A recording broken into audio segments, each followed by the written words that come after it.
Doktor, sizga savol bor edi. Aha. Nima uchun hozirgi kunda bemorlarga ko'p dori yoziladi, ko'p tashxis qo'yiladi? Ularni dorisiz tabiiy holatda davolash iloji bormi? Dorisiz davolashning iloji qanday deb o'ylaysiz? Savolingiz o'rinli. Juda to'g'ri. Xo'p, bunaqa davolash yo'li hozir bemalol qilsa bo'ladi. Hamma bemorimizda. Qanday? Misol uchun kasal kelyapti. Menda ko'p shunaqa holat o'zimda olib qaraydigan bo'lsak, menda ko'p bo'ladi. Misol uchun kasal kelyapti. Kasal kelgandan keyin men yog'inni ko'ryapman, bu analizani ko'ryapman, hamma joydan kasallik chiqyapti. Giperdiagnostika demoqchisizda. O'sha giperdiagnostika bo'lgandan keyin tabiiy xohlaymizmi, xohlamaymizmi bo'lib ketadi va dori yozamiz. Dori yozganimizdan keyin u tabiiyki dorilar ko'payib ketadi. Uydagilarni olib keladi. Maqsad yaxshi bo'lsin. 3-4 kun o'tadi, kasal yaxshi bo'lmaydi. Bu yerda mendan oladida Toshkentga olib boradi. Toshkentda ham deyarli shunaqa giperdiagnostika bo'ladida, yana lecheniya bo'ladi yoki Samarqandda. Keyin yana qaytib keladi kasal. Kelgandan keyin doktor nima qilaylik? Toshkentga olib bordik, Samarqandga olib bordik. Nima sababdan tuzalmayapti? Nima uchun uncha xarajat ketyapti? Keyin boshida men aytgan bo'laman, lekin e'tibor qilinmaydi shu narsani.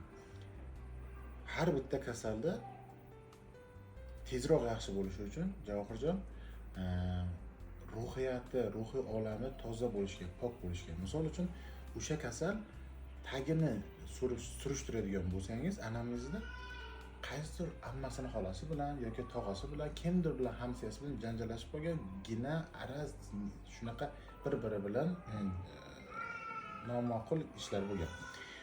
Xo'p, men ularni yarashsin demayman. Prosta Alloh yo'lida kechirsin, ko'ngli pok bo'lsin, ruhiyati poklansin, kesinda umuman dori yozmasdan fiziologiyani, azonoterapiya qilib, massajlar qilib chiqarib yuboraylik. Endi siz to'g'ri tushuning, ruhiyatni davolash uchun bizani yozadigan dorilarimiz bir tiyin. Tushunyapsizmi? Biz tanani davolaymiz. Ruhiyatni davolash uchun odam o'zi poklanishi kerak. Hech kimdan arazginalarni unutib yuborish kerak. Hech kimga bu ishni qilmaslik kerak. Xo'p, tabiiy yo'l bilan davolashga keladigan bo'lsak, tabiiy yo'l bilan davolashda imkoni bormi, yo'qmi? Men deb o'ylayman, deyarli imkoni yo'q. Sababi nima? Chunki bizlarda hozir tabiiy yo'l bilan davolashda tabiiy kasal bo'lish kerak edi. Hozir bizlarda hammasi sun'iy. Misol uchun ovqat yeyapmiz, sabzi yeyapmiz, kartoshka yeyapmiz, hammasi dorilangan. Olma yeyapmiz, dorilangan.